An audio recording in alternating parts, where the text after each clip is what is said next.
Que Dieu soit loué. Nous sommes dans le livre de Genèse, chapitre 8. Alors, écoutez très bien la parole de Dieu et je vous invite très respectueusement à nous lever à partir du verset 20 jusqu'au verset 21. Une bien-aimée peut nous faire la lecture. Amen. Je lis au nom du Seigneur. Genèse 8, 20 à 21.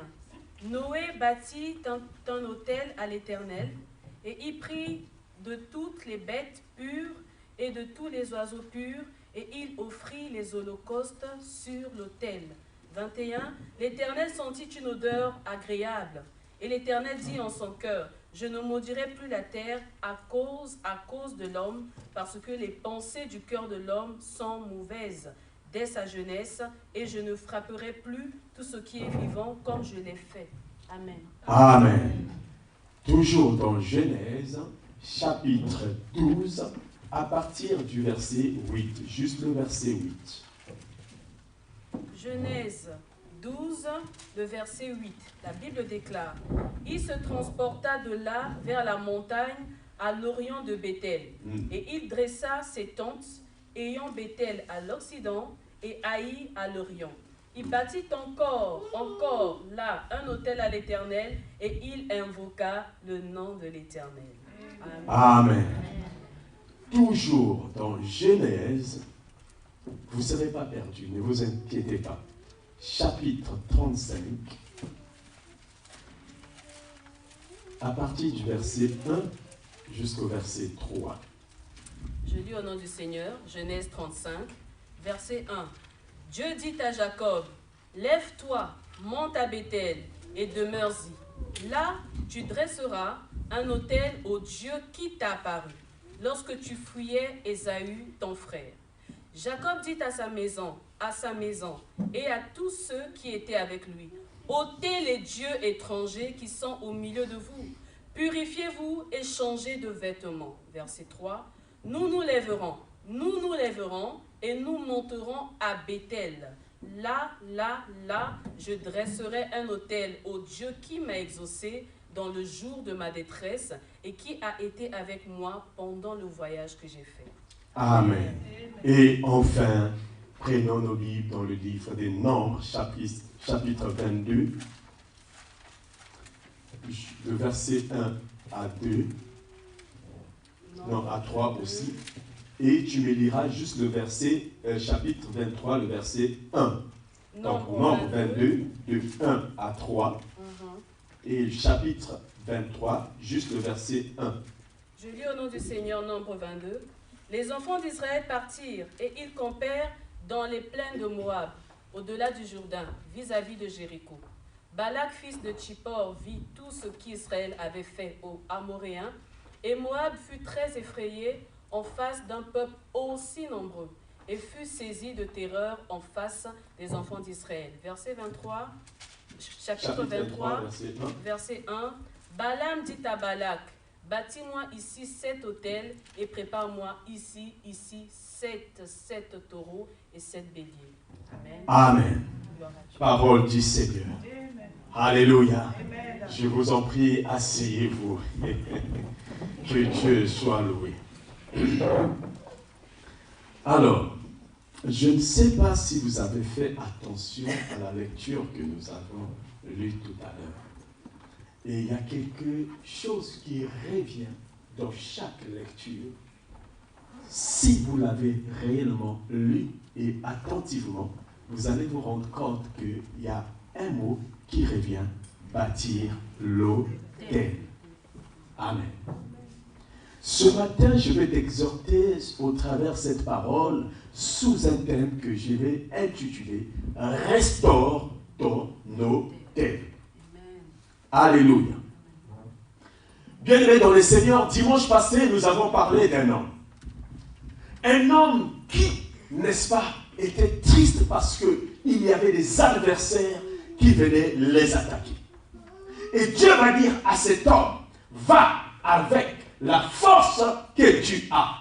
Alléluia. Dieu a dit à cet homme: va avec la force que tu as. Et bien, au travers de ce texte, nous avons souligné quelque chose de très important. Nous avons vu dans ce texte que quand Dieu dit à Gédéon d'aller avec la force qu'il a, cela prouve que chacun de nous a quelque chose au-dedans de lui. Et nous avons conclu en disant que Dieu utilise un homme selon la grâce que tu as. Parce qu'il a dit, avec ce que tu as, va avec la force que tu as. Alléluia. Ce que tu as n'est pas ce que j'ai. Ce que l'autre a n'est pas ce que l'autre a. Alléluia. Mais le problème, c'est quoi? Le problème, cela ne veut pas dire que ce que tu as est plus important que ce que l'autre a. Alléluia. Or, ce que tu as, c'est ce que Dieu t'a donné pour que tu puisses réussir durant ton mandat sur terre. Alléluia. Maintenant, vous allez remarquer encore une chose que j'ai fait expressément. Dimanche passé, je n'ai pas voulu parler de ça. Je voulais parler aux enfants de la maison. La Bible dit, va avec la force. Alléluia. Bien-aimé, en temps normal, ce n'est pas la phrase que Dieu voulait dire. En temps normal, Dieu voulait dire, devait plutôt dire, va avec les forces que tu as. Mais Dieu, il dit, va avec la, au singulier, la force que tu as. Dieu ne voit pas la quantité qu'il y a en toi, mais Dieu voit d'abord la qualité qu'il y a en toi. Quand tu sais prendre au sérieux la petite chose, alléluia. Ça veut dire qu'il a dit que si vous êtes fidèle à lui par des petites choses, il vous donnera des grandes choses. Là peut faire la différence. C'est pourquoi plus tard, Jésus pouvait dire que si vous avez seulement la foi comme une graine de quoi?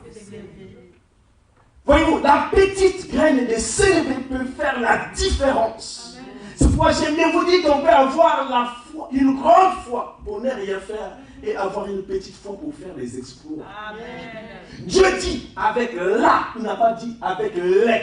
Dieu n'est pas impressionné par la quantité, mais Dieu est impressionné par la qualité. Or, cette qualité, le plus souvent, c'est lui-même qui met ça dans ta vie. Et Dieu sait que ce qu'il a mis en toi a de la valeur. C'est pourquoi il ne sous-estime pas. Maintenant, bien aimé, quel est le rapport avec ces textes que nous venons de lire?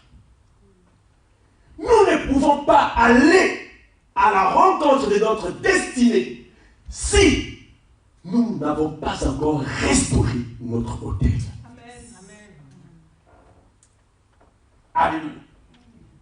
Bien-aimés, revenons sur Gédéon.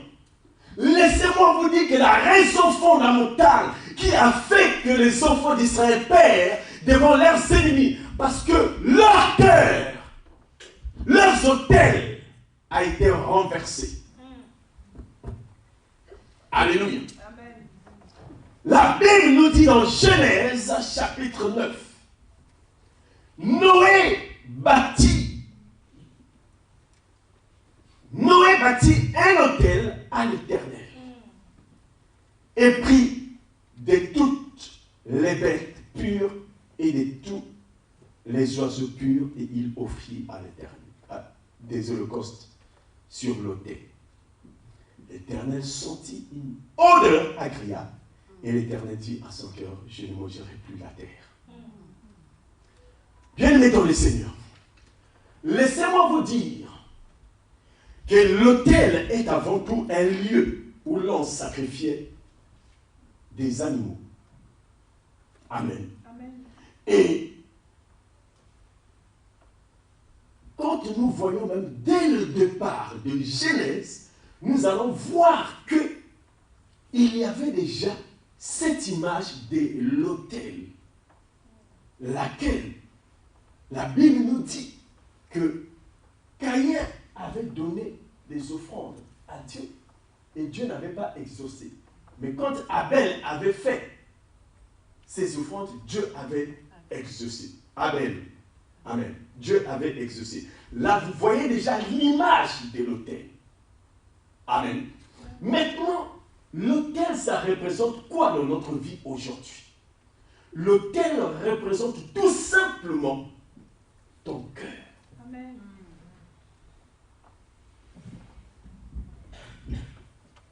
Noé bâtit un autel. Bien-aimé dans le Seigneur, quand vous voyez l'histoire de Noé, la Bible nous dit que Noé trouva plutôt grâce aux yeux de l'Éternel. Bien, écoutez, nous vivons cette génération de Noé. Là où l'immoralité règne, mais toi et moi, nous avons trouvé grâce aux yeux de l'Éternel. Amen.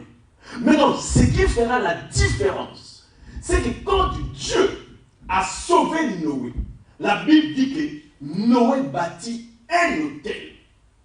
Alléluia. Donc, l'autel avait pour but, la Bible dit quoi? La Bible dit qu'il bâtit un autel à l'Éternel et il prit de toutes les bêtes pures et de tous les oiseaux purs et il offrit à l'Éternel sur l'autel. Écoutez, la Bible dit au verset 21, l'Éternel sentit une odeur agréable. Ça veut dire quoi? Ça veut dire que l'autel était donc le lieu de rencontre entre Dieu et l'homme.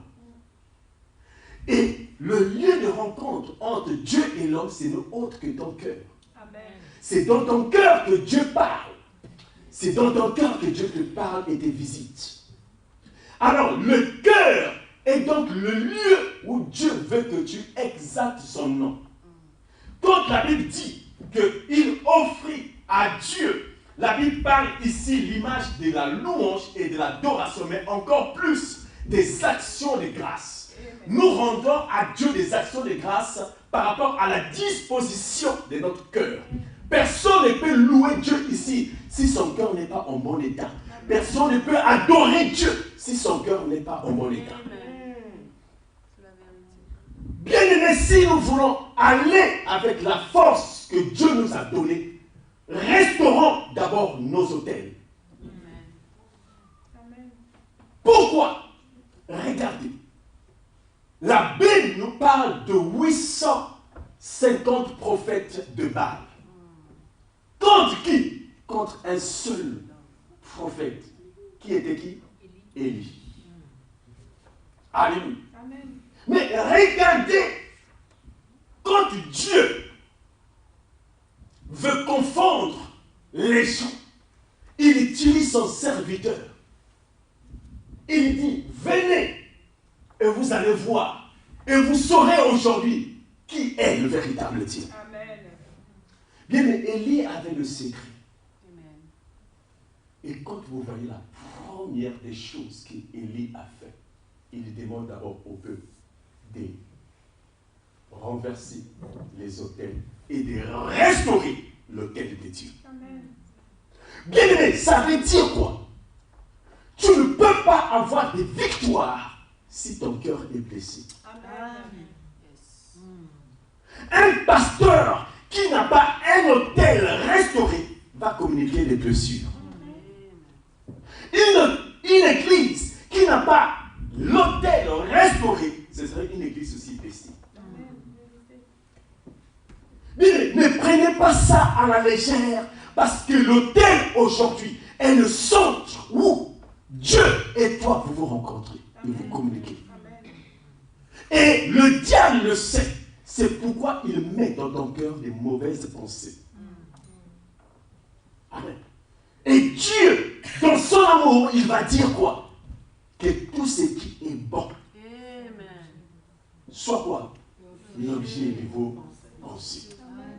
Or, quand on parle de pensées, c'est tout simplement aussi l'image de cœur.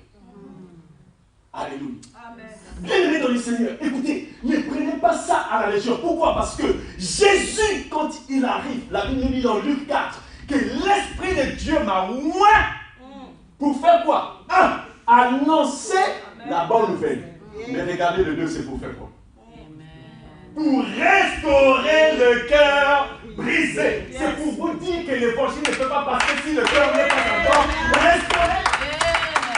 Alléluia. Tant que le cœur n'est pas restauré, l'évangile ne peut pas passer. Et Jésus savait qu'il faut d'abord restaurer l'autel. Amen. Il faut d'abord restaurer l'autel pour que le message passe. Amen. Amen. Aujourd'hui, les foyers sont brisés parce que les autels sont brisés. Général a dit, où est le Dieu que nos pères nous ont parlé? Regardez les consignes que Dieu lui a dit. Lisez encore ces textes. Vous allez voir que plus tard, Dieu va lui dire d'aller restaurer les autels que tes pères ont renversés. C'est pourquoi, même nous-mêmes, dans l'intercession, nous avons l'habitude de prier en disant quoi? Prions et renversons les lois qui ont été établies dans les autels. Pourquoi? Parce que la Bible dit que nos parents ont mangé des raisins verts. Les dents des enfants sont quoi? Agacés. Parce que les parents avaient de mauvais cœurs. Et parfois, les mauvais cœurs, là, est venu comment?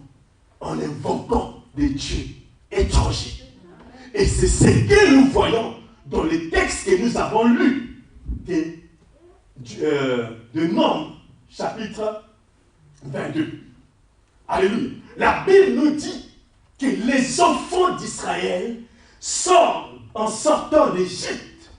Voici que le roi Balak a eu peur d'eux. Bien-aimé, j'ai une bonne nouvelle pour toi. J'ai envie de te dire que ce matin, que le diable veuille ou pas, il a peur de toi parce que tu sors de l'Égypte. Et quand tu vas franchir le premier pas, tes ennemis auront peur de toi. Et s'il te plaît, quand les enfants d'Israël sortent, ils n'ont pas encore vu les ennemis, ils n'ont pas encore vu Balak. Mais Balak a déjà eu l'information que c'est un peuple nombreux qui est sorti d'Égypte. Où a-t-il eu cette information? J'ai envie de te dire que l'éclat de ton étoile influence déjà ton environnement. Alléluia. C'est pourquoi moi j'aime dire aux gens, brille encore avec éclat et attire les faveurs divines en toi. Alléluia.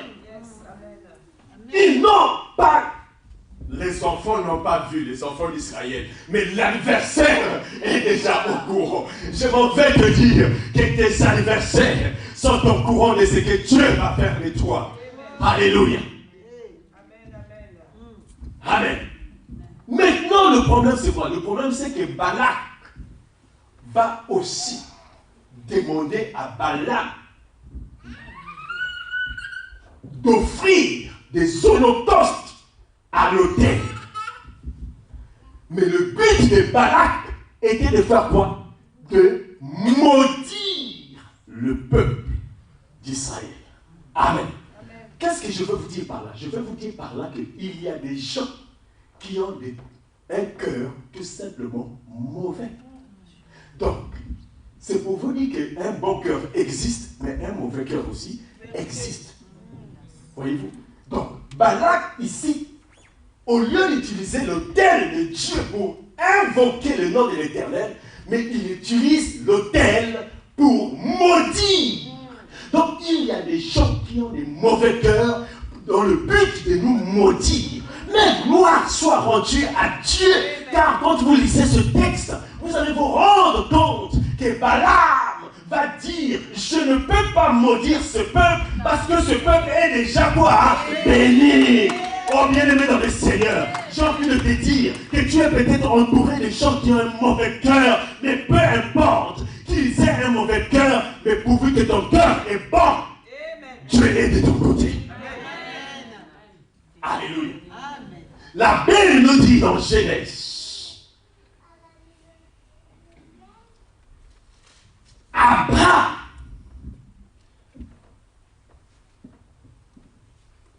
bâtit encore là un autel à l'Éternel et il faisait quoi?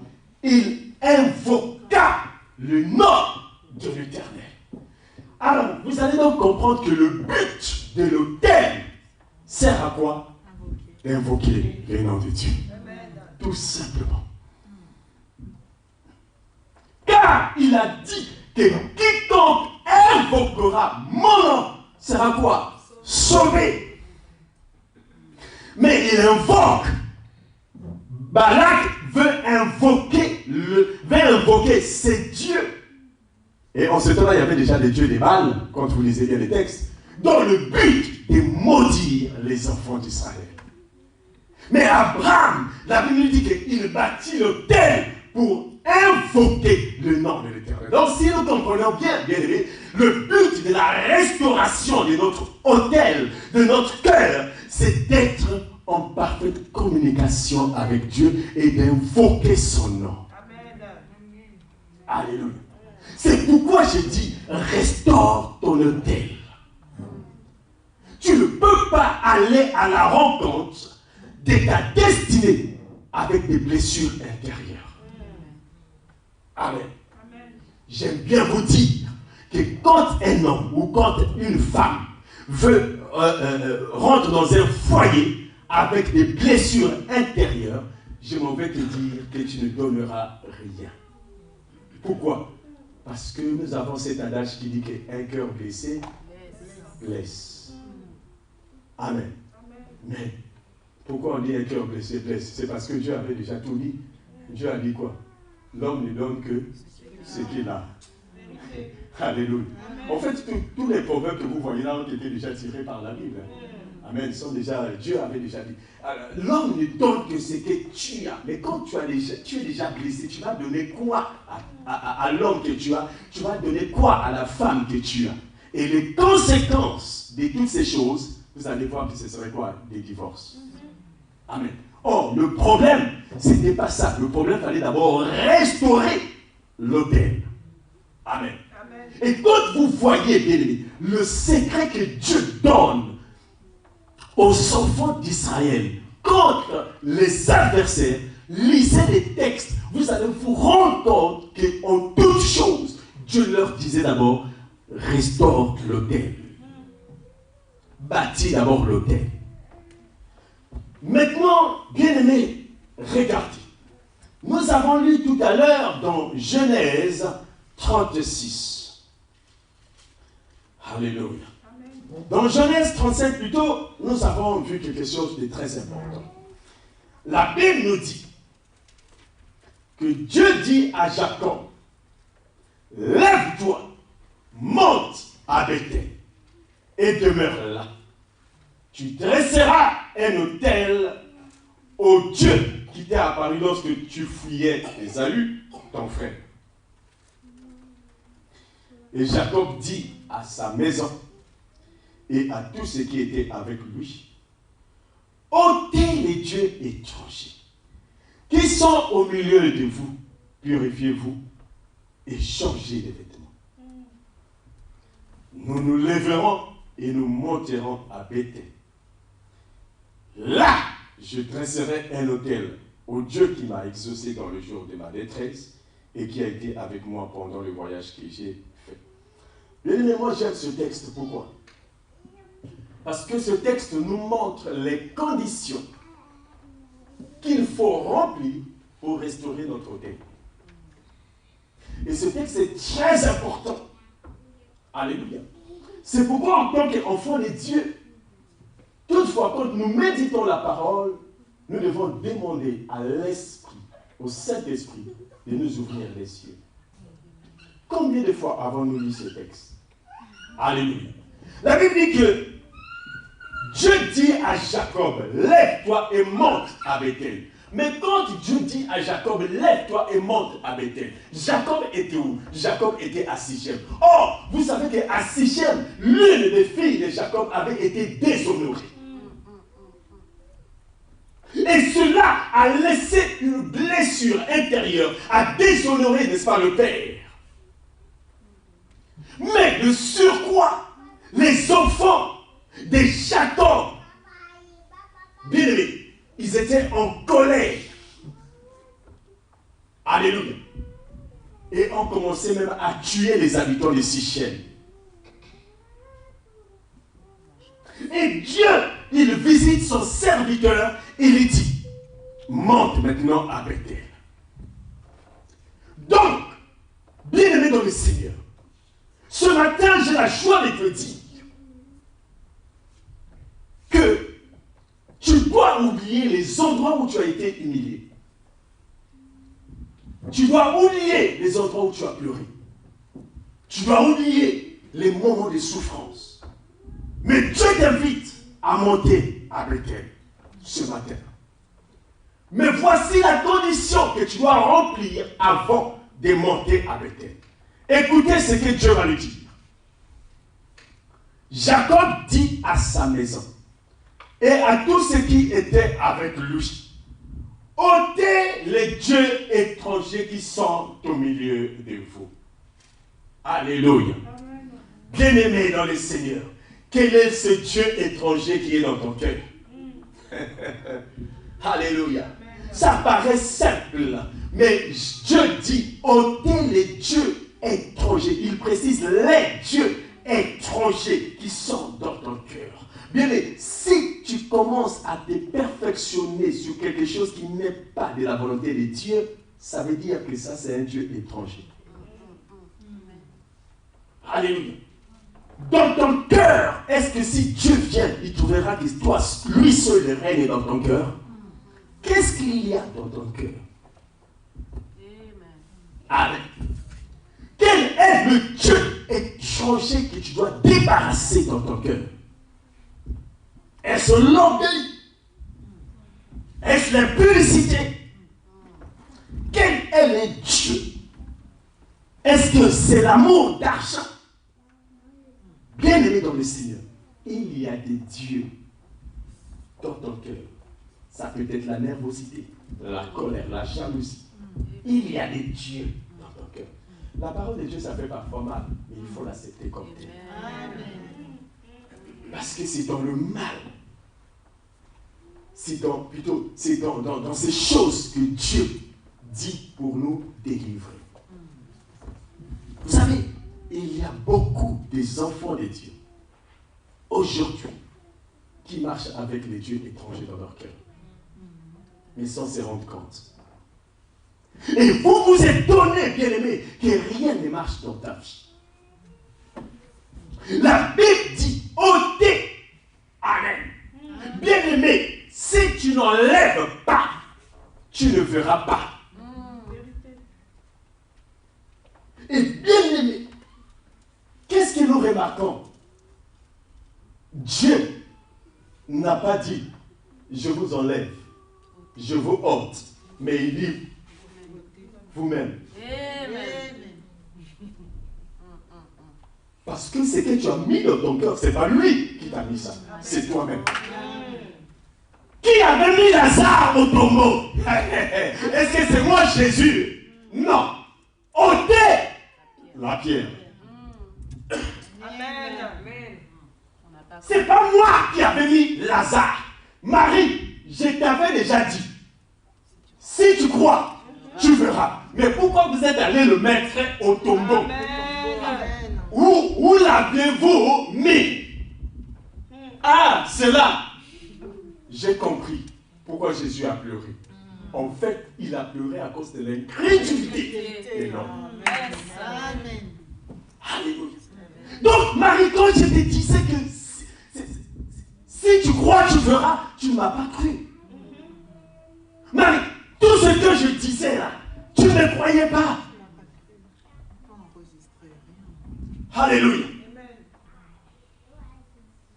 Où l'aviez-vous mis? Mais là où vous l'aviez mis, là, ce n'est pas un endroit propice pour un homme. Alléluia. Et c'est ce même encore Marie qui va chercher même à déstabiliser Jésus en disant, Seigneur, il commence déjà à sentir mauvais. Et pour une deuxième fois, Jésus lui dit, ne t'ai-je pas dit que si tu crois, tu verras. Je suis en train de dire à une personne ici que si tu crois, tu verras. Amen. Amen. Et ce qui est impossible aux hommes est possible. Amen.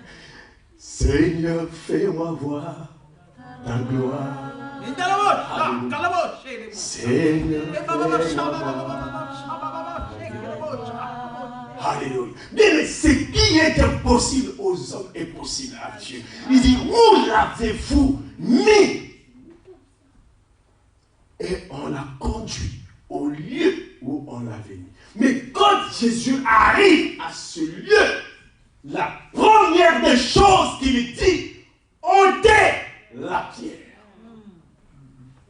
Parce que ce n'est pas lui qui avait demandé de mettre Lazare là-bas. Et tant que la pierre n'est pas ôtée, même quand Jésus va dire, Lazare sort, Lazare va sortir, mais va constater qu'il y a quoi? La pierre devant. C'est ça. Mais comme il est déjà bondé, il n'aura pas la force d'enlever la pierre. Amen. C'est pourquoi quand un cœur n'est pas restauré, la parole ne peut pas rentrer. Dieu te dit ce matin, restaure d'abord ton terre. Alléluia. Restaure d'abord ton terre. Vous êtes en train de enregistrer ce message. Merci. Amen. Restaure d'abord ton terre. Et comme c'est vous les hommes qui avez mis Lazare à l'intérieur, vous l'avez fermé à l'intérieur et mis la pierre, alors avec tout le respect que je vous donne, ôtez la pierre. Et quand la pierre a été ôtée, et Jésus a dit, Lazare, sors. Alléluia. Lazare a entendu et Lazare pouvait sortir parce qu'il n'y avait plus de pierre qui devait l'empêcher de sortir. Bien-aimé, Dieu dit aux enfants d'Israël, Jacob dit, ôtez les dieux étrangers. Amen. C'est ces dieux étrangers-là qui t'empêchent de voir la gloire de Dieu. Des soucis de tous les jours, des inquiétudes de tous les jours. Alléluia. Bien-aimé dans le Seigneur, mettons Dieu à l'épreuve. Et nous allons voir sa gloire. Ne doute pas, il fera. Amen.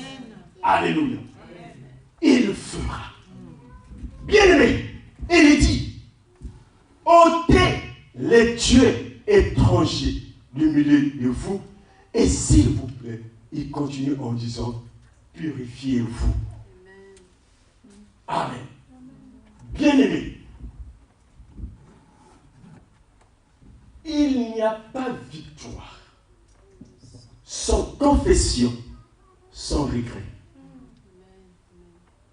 Tu ne peux pas venir dans la face ou devant la face de Dieu si tu ne confesses pas d'abord ou si tu ne regrettes pas d'abord ce que tu as eu à faire. Je n'ai jamais vu un Dieu exaucer une personne qui a encore la pierre. C'est pourquoi même l'enfant prodigue, la Bible dit, étant rentré au-dedans de lui-même, regret. J'irai et je vais dire à mon Père, confession. Il dit, purifiez-vous. Dieu veut que tu purifies ton cœur par la confession et par le regret. On se moque des catholiques, des prêtres, c'est bien beau.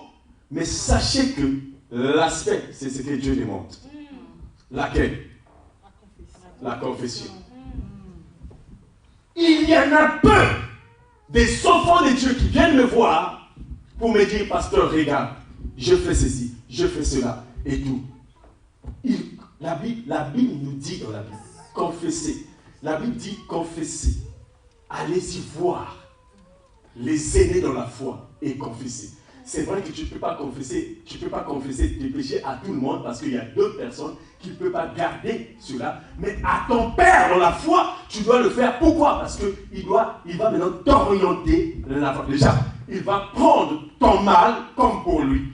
Parce que la Bible nous dit quoi? La Bible nous dit que quand Noé, il faisait quoi? Il faisait des sacrifices à cause de ses enfants parce qu'il ne savait pas ce que les enfants faisaient. Voyez-vous? Job plutôt. Alors, la Bible dit ceci que Job faisait cela. Pourquoi? Parce que c'est important pour un père de porter cela sous ses épaules et de prier avec le Fils. Nous prions à la maison, parfois, bien aimé, pour le péché des gens, mais sans pourtant citer le nom de la personne. Mais c'est encore mieux si je connaissais la personne. Et c'est encore mieux si la personne m'avait dit c'est quoi. Mais on prie seulement en général. Pourquoi? Parce qu'il y en a peu qui viennent confesser. Mais pourquoi avez-vous honte? Dans le Seigneur, il n'y a pas de honte, bien aimé. La délivrance commence quand tu commences à parler. La délivrance commence quand tu confesses. En fait, en confessant, tu fais honte au diable. Tu le confonds. Alléluia. Il dit, purifiez-vous. Alléluia. Et changez de vêtements. Alléluia. Changez de vêtements. Amen.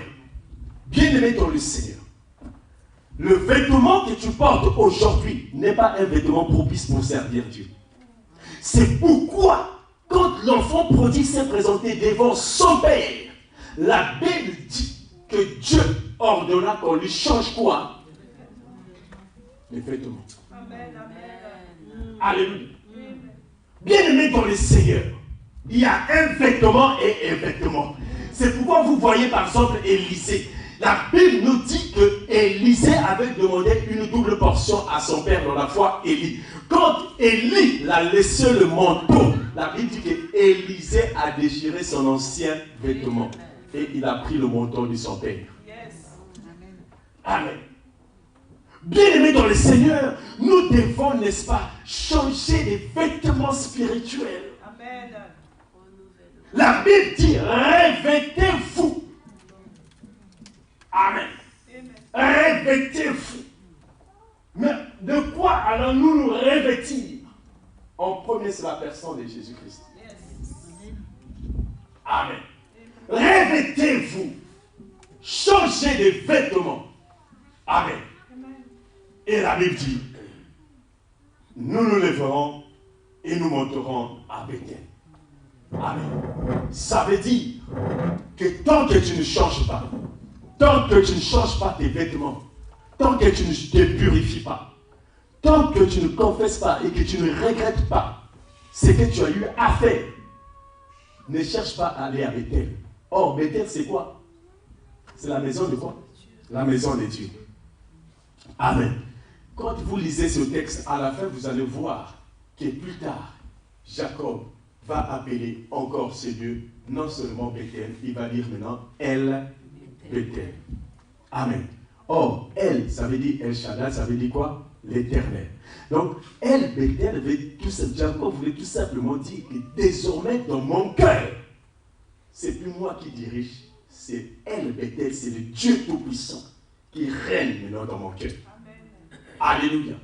C'est le El Bethel maintenant, c'est-à-dire que c'est lui-même Dieu qui est responsable, qui est propriétaire, celui qui règne maintenant dans mon cœur.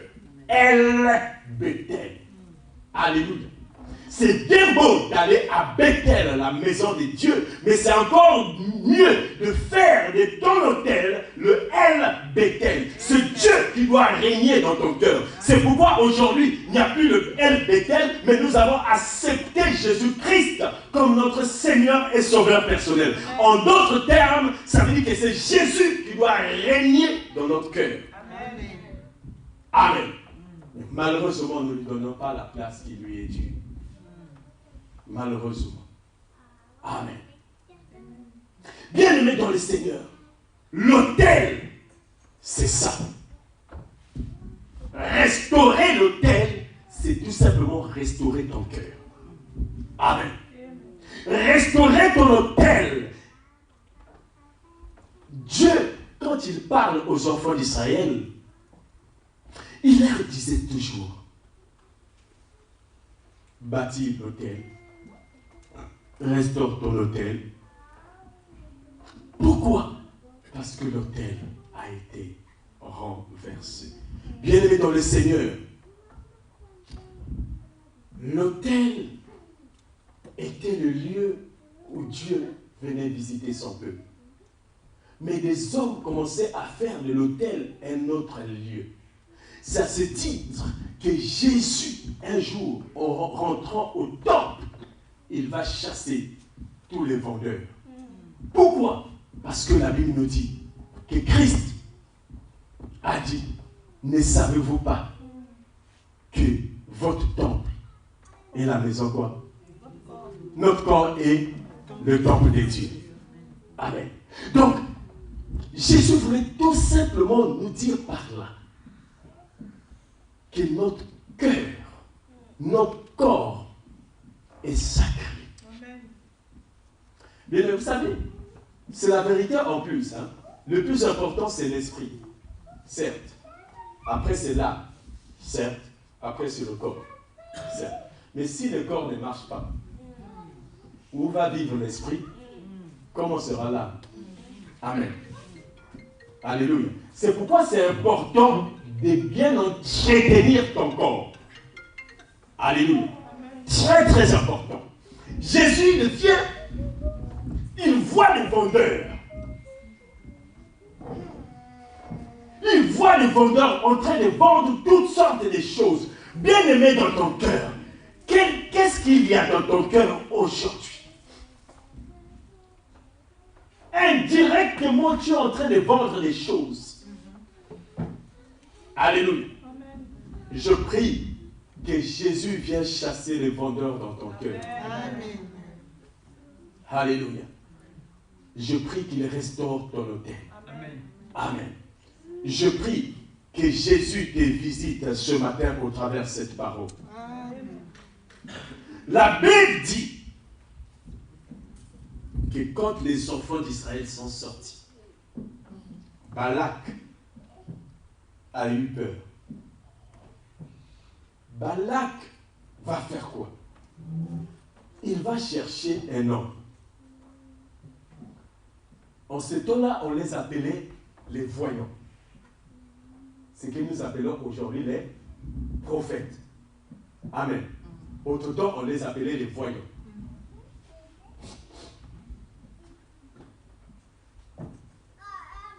Balak savait qu'il y avait un voyant. Et Balak va offrir des holocaustes à son Dieu, Baal, pour que Balaam prophétise un malheur pour ce peuple. Bien-aimés dans le Seigneur, si vous aurez le temps, allez-y encore lire ce texte. Combien il est si édifiant. La Bible dit, Balaam a entendu que Balak veut de lui. Il monta sur son âne et le voilà qui prend la route pour partir. Mais le problème, c'est qu'en montant sur l'âne, c'est qu'il y a un ange qui s'est interposé. Alléluia. Amen. L'âne, l'ânesse, la pauvre, voyait l'ange, mais Balak ne voyait pas l'ange. Alléluia. Bien-aimé dans le Seigneur, quand ton cœur, quand ton autel est restauré, tu vas voir ce que les autres ne voient pas. Alléluia. Bien-aimé, écoutez, c'est la vérité. Balaam répond à l'appel du roi Balak. Vous savez, c'est l'image aujourd'hui des hommes de Dieu qui courent derrière les autorités pour recevoir des grosses enveloppes. Mais le problème, c'est que l'ânesse n'est pas serviteur ou servante de Dieu, mais c'est un instrument de Dieu. Amen. Alléluia. Bien-aimé dans le Seigneur, c'est très important. Mais au moins, Balaam a fait quelque chose de bien. Quand il a eu l'information, il dit, je vais d'abord consulter l'Éternel. Et c'est là où Dieu va lui dire que ce que je veux faire, ça ne peut pas le faire parce que mon peuple est déjà libre. Alléluia. Et bien aimé, le lendemain matin, Balak dit encore, maudis-moi ce peuple. Et comme l'homme de Dieu a reçu la révélation, il dit, je ne peux pas maudire ce peuple parce que Dieu avait déjà béni ce peuple. En fait, je veux dire quoi? Je veux dire ceci. Quand tu as un bon cœur, même si tu es entouré des gens qui ont un mauvais cœur, ne crains rien. La Bible dit que Dorcas avait un bon cœur et faisait de bonnes choses. La Bible dit que Dorcas, un moment venu, elle était morte. Et les gens pleuraient. Alléluia. Les gens pleuraient. Et quand les pierres, les autres, tout ce monde-là ont appris ce que Dorcas faisait, la Bible dit que les apôtres ont invoqué le nom de l'Éternel et cette femme est revenue à la vie. J'ai compris une chose, que quand tu as bon cœur, quand tu as un bon cœur, tout ce que tu perds revient toujours d'une autre manière à la vie. Amen. Alléluia. Et laisse-moi te dire que quand tu as un bon cœur, le regard de Dieu sera sur toi. Bien-aimé dans le Seigneur, ça ne vaut pas la peine d'être chrétien quand on a un mauvais cœur. Amen. Parce que Dieu lui-même a dit, garde ton cœur plus que quoi? Garde-lui, vient quoi? Bien-aimé, si dans ton cœur, il y a des mauvaises choses, imaginez les conséquences. Amen. Je prie que Dieu restaure nos hôtels ce matin. Je prie que Dieu nous donne des bons cœurs. Bien-aimés dans le Seigneur, je m'en veux vous dire que ce n'est pas la quantité, mais c'est la qualité. Quand la qualité du cœur est bonne, Dieu pourvoira à tout. Nous pouvons être 1000, mais si dans les 1000, il n'y a pas un bon cœur, il n'y a rien. Je vous ai donné l'exemple d'Élie devant 850 prophètes. Qu'est-ce que ces prophètes ont fait? Ils ont sacrifié. Ils ont sacrifié. Eux aussi, ils ont fait leurs hôtels, sacrifié des choses à l'hôtel et tout. Rien. Mais Élie vient. Il dit, rétablissez tout simplement l'hôtel. Vous allez voir. Dès qu'Élie a fait ça, Dieu a répandu le feu. Alléluia. Bien-aimé, 800 devant une seule personne qui avait un bon cœur, Dieu a fait la différence. Amen.